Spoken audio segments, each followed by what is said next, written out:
அனைவருக்கும் வணக்கம். ஆறுமுகம் அருளிடும் அனுதினமும் ஏறுமுகம். இந்த பதிவுல தைப்பூச திருநாள் அன்று விரதம் இருக்கும் முறைகள் பற்றி பார்க்கலாம். இந்த வருடம் தைப்பூசம் வருகின்ற நாள் பிப்ரவரி 11, 2025 செவ்வாய்க்கிழமை. பூச நட்சத்திரம் ஆரம்பம் பிப்ரவரி 10, 2025 மாலை 6 மணிக்கு தொடங்கி பிப்ரவரி 11, 2025 மாலை 6:34 மணிக்கு முடிவடைகிறது. பௌர்ணமி நட்சத்திரம் பிப்ரவரி 11ஆம் தேதி தொடங்கி பிப்ரவரி 12ஆம் தேதி முடிவடைகிறது. பொதுவா நம்ம பூச நட்சத்திரமும் பௌர்ணமி திதியும் ஒன்று சேர்ந்து வரக்கூடிய நாளை தான் நாம தைப்பூசமா கொண்டாடுவோம். ஆனா இந்த ஆண்டு இரண்டுமே அடுத்தடுத்த நாட்கள்ல வருகிறது. அதனால பேரிலேயே நமக்கு பூசம்னு இருக்கு. பூச நட்சத்திரம் வரக்கூடிய நாளை தான் நாம தைப்பூசமா பிப்ரவரி 11, 2025ஆம் நாள் கொண்டாடுறோம். இந்த நாளுடைய இன்னொரு சிறப்பு என்ன அப்படின்னா, இந்த தைப்பூசம் வருகின்ற நாள் செவ்வாய்க்கிழமையும் கூட. இது முருகருக்கு மிகவும் உகந்த நாள். அதனால இந்த தைப்பூச திருநாள் அன்று நாம விரதம் இருந்து முருகப்பெருமானை வழிபட்டோம்னா முருகப்பெருமான் நமக்கு கேட்டதை தருவார்.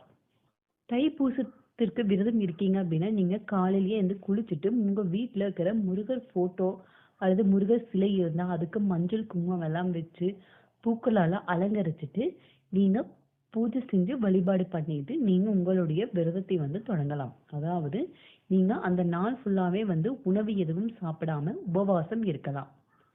உங்களால உணவு எதுவும் சாப்பிடாம உபவாசம் இருக்க முடியாது அப்படின்னா நீங்க பால், பழங்கள் இந்த மாதிரி சாப்பிடலாம். இல்லைன்னா அவல் இருக்கு இல்லையா, அதையும் சாப்பிடலாம்.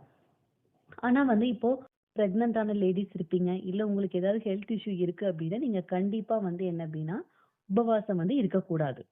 நீங்க 3 வேளையும் உணவு சாப்பிட்டு நீங்க முருகப்பெருமானை நினைத்து வழிபாடு செய்யலாம். அதனால தைப்பூசத்துக்கு உபவாசம் இருக்கிறவங்க காலையிலேயே தலைக்கு குளிச்சுட்டு நீங்க உங்க பூஜை அறையில விளக்கேத்தி முருகப்பெருமானை வழிபாடு செஞ்சுட்டு நீங்க உங்களுடைய உபவாசத்தை தொடங்கலாம். அடுத்து இந்த தைப்பூச திருநாள்ல என்னென்ன செய்யலாம் அப்படின்னு பார்க்கலாம்.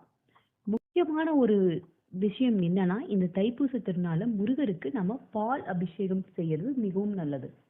அதனால உங்களுக்கு பக்கத்துல இருக்கிற முருகர் கோயிலுக்கு நீங்க உங்களால முடிஞ்ச அளவுக்கு பால் வாங்கி கொடுத்து அந்த பால் அபிஷேகம் பண்றதை பார்த்தீங்கன்னா உங்களுக்கு நல்ல பலன்கள் கிடைக்கும்.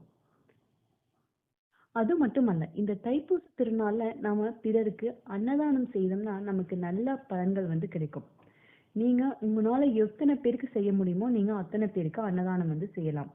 நீங்க 4-5 பேருக்கு அன்னதானம் செய்யலாம். இல்ல உங்களால பண்ண முடியல அப்படின்னா ஒருத்தருக்கு கூட நீங்க இந்த தைப்பூச திருநாளை அன்னதானம் செய்யலாம். நிறைய பேர் இந்த தைப்பூச திருநாள அவங்களுடைய வேண்டுதலை நிறைவேற்றுவாங்க. இப்ப காவடி எடுப்பாங்க. காவடியிலேயே நிறைய வகைகள் இருக்கு. இந்த மாதிரி காவடி எடுப்பாங்க, இந்த பால் குடம் எடுப்பாங்க. இந்த மாதிரி உங்களுடைய வேண்டுதல்கள் என்னவோ அதற்கு தகுந்தாற் போல நீங்க முருகனிடம் உங்களுடைய வேண்டுதல்கள் இருந்தா அந்த வேண்டுதலை இந்த தைப்பூச திருநாள்ல நீங்க நிறைவேற்றலாம். அடுத்ததா உங்களுக்கு டைம் கிடைக்கும் போது நீங்க பக்கத்துல இருக்கிற முருகர் கோயிலுக்கு போய் நீங்க முருக வழிபாடு பண்ணிட்டு வரலாம். ஈவினிங் டைம்ல கோயில்ல அபிஷேகம் எல்லாம் பண்ணுவாங்க. அந்த அபிஷேகம் எல்லாம் பார்த்துட்டு இரவு உங்க வீட்டுக்கு நீங்க உங்க விரதத்தை முடிச்சிட்டு நீங்க உணவு சாப்பிடலாம். அப்படி இல்ல அப்படின்னா நீங்க ஈவினிங் டைம்ல என்ன அப்படின்னா நீங்க உங்க வீட்டிலேயே இருக்கிற முருகர் சிலை இருந்தா முருகர் சிலை அல்லது முருகருடைய வேலுக்கு அபிஷேகம் எல்லாம் செஞ்சு பூஜை செஞ்சு வழிபாடு செஞ்சுட்டு அடுத்ததா நீங்க கடவுளுக்கு படையல் போட்டு உணவு படைச்சிட்டு நீங்க அந்த உணவை சாப்பிட்டு உங்களுடைய விரதத்தை முடிச்சுக்கலாம். நீங்க ஈவினிங் டைம்ல உங்க வீட்லயே வழிபாடு செய்யறீங்க அப்படின்னா முருகருக்கு உகந்த பூக்களான செவ்வரளி பூக்கள், வாசனை நிறைந்த மஞ்சள் நிற பூக்களை படைத்து நீங்க வழிபாடு செய்யலாம். முக்கியமானது என்ன அப்படின்னா இந்த திருநாளை நம்ம முருகருக்கு நெய்வேத்தியம் கட்டாயம் படைக்கணும். முருகருக்கு மிகவும் பிடித்த உணவான தேனும் தினைமாவும் படைக்கலாம். இல்லைன்னா பாலும் தேனும் கூட படைக்கலாம். இல்லைன்னா ஏதாவது ஒரு இனிப்பு வகைகள், சர்க்கரை பொங்கல், ஏதாவது ஒரு இனிப்பு வகைகளை நீங்க உங்க வீட்டுல செஞ்சு படைக்கலாம். இந்த மாதிரி ஏதாவது ஒரு பொருளை கட்டாயம் நீங்க முருகருக்கு நெய்வேத்தியமா படைக்கணும். அடுத்தது என்ன அப்படின்னா நீங்க இந்த மாதிரி தைப்பூச திருநாள விரதம் இருந்து முருகப்பெருமானை வழிபடுறீங்க அப்படின்னா ஓம் சரவண பவன் இந்த மந்திரத்தை நம்ம உச்சரிச்சுட்டே இருக்கணும். அடுத்ததாக நாம வேல்மாறல், கந்தசஷ்டி கவசம், கந்தகுரு கவசம், திருப்புகழ் இந்த மாதிரி முருகருக்கு உகந்த பாடல்களை நாம படிக்கணும். அடுத்து நாம முருகர் சிலை அல்லது வேல் இருந்தா அதற்கு பால் அபிஷேகம் இந்த தைப்பூச திருநாள பண்றது ரொம்ப ரொம்ப நல்லது. நீங்க பொதுவா 3, 5, 7 9 இந்த எண்ணிக்கையில வந்து அபிஷேகம் வந்து பண்ணலாம். நீங்க பால் அபிஷேகம் பண்றீங்கன்னா, காய்ச்சப்படாத பால் கொண்டு தான் வந்து அபிஷேகம் பண்ணணும். பால் அபிஷேகம் பண்ணலாம், தயிர் அபிஷேகம் பண்ணலாம். அடுத்ததா வந்து விபூதி, சந்தனம், பஞ்சாமிர்தம் இந்த மாரி தேன் இந்த மாரி உங்களால எத்தனை எண்ணிக்கையில அபிஷேகம் செய்ய முடியுதோ, அத்தனை எண்ணிக்கையில வந்து நீங்க அபிஷேகம் செய்யலாம். அபிஷேகமெல்லாம் செஞ்சுட்டு, அடுத்ததா வந்து நீங்க சர்க்கோண கோலம் போட்டு, அதுல வெற்றிலை தீபம் ஏத்தி நீங்க வழிபாடு செய்யணும். நீங்க முதல்ல உங்க ஈவினிங் டைம்ல உங்க முருகர் ஃபோட்டோவுக்கு பூக்கள் எல்லாம் வச்சு அலங்கரிச்சுட்டு, அடுத்து உங்ககிட்ட முருகர் சிலை அல்லது வேல் இருந்தா அதற்கு அபிஷேகம் செஞ்சுட்டு, அடுத்ததா சர்க்கோண கோலம் போட்டுட்டு, அதுல ஓம் சரவண பவங்கிற மந்திரத்தை எழுதி, அந்த சரவண பவல 6 வெற்றிலை வச்சு, நீங்க வெற்றிலை தீபம் ஏத்தி வழிபாடு செய்யலாம். இந்த மாரி முருக வழிபாடு செஞ்சு முடிச்சதுக்கு அப்புறமா, நீங்க முருகருக்கு உணவு அதாவது நெய்வேத்தியம் எல்லாமே படைச்சுட்டு, அடுத்ததா வந்து என்ன அப்டின்னா, நீங்க உங்களுடைய விரதத்த வந்து முடிச்சுக்கலாம்.